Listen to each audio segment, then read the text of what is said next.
আউযুবিল্লাহি মিনাশ শাইতানির রাজিম বিসমিল্লাহির রহমানির রহিম।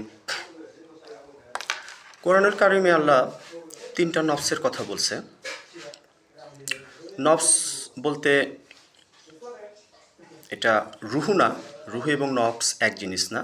নফসের মৃত্যু হয়, কুল্লু নাফসিন জাইকাতুল মউত, কিন্তু রুহের মৃত্যু হয় না। রুহ এখানে কেতাব থেকে পাওয়া যায়, রুহু কপালে থাকে। তো তিনটা নফস যেটা আল্লাহ কোরআনে কারিমে বলছে, কুল্লু নাফসিন জাইকাতুল মউত, নফসের মৃত্যু হয়। প্রথম নফসটা নফসে আম্মারা, এটার কাজ হচ্ছে আল্লাহর বিরোধিতা করানো।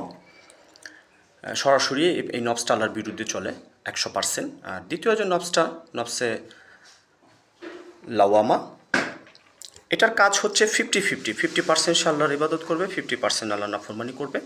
এটা সেকেন্ড নফস, সেকেন্ড স্তর। আর তৃতীয় স্তরটা হচ্ছে নফসে মুতমাইনা।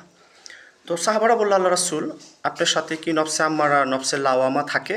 আমার রাসূল বলতেছে, না, আমার সাথে নফসে মুতমাইনা থাকে। এটার কাজ হচ্ছে সরাসরি আল্লাহর ইবাদত করানো।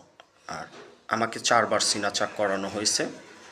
প্রথম 6 বছর বয়সে আমি বাচ্চাদের সাথে খেলতেছিলাম, জিবরাইল আলাইহিস সালাম আইসা এরকম আমার সিনা এরকম ফাইরা, কলজা ভাইট কইরা এরকম ঝমঝমে পানিতে ধুয়ে দিছে।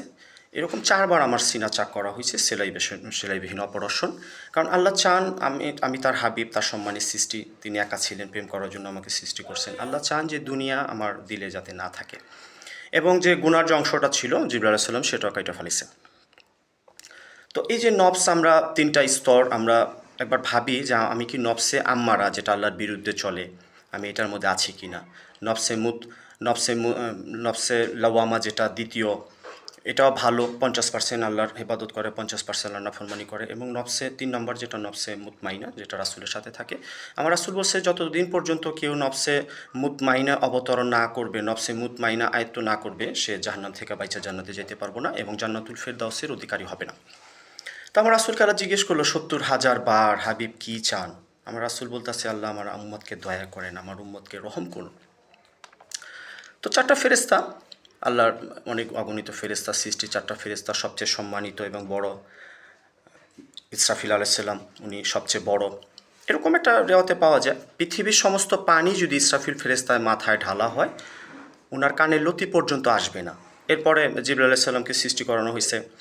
জিবরাইল আলাইহিস সালামে উনার দেহটাও এত বড় যে কানের লতি এবং কাঁধ থেকে এরকম এত দূরত্ব, একটা পাখি 700 বছর আপনার করলে যত দূর যাবে, এত দূর তার কানের লতি এবং কাঁধ পর্যন্ত জিবরাইল আলাইহিস সালাম এত বড়। মিকাইল আলাইহিস সালামও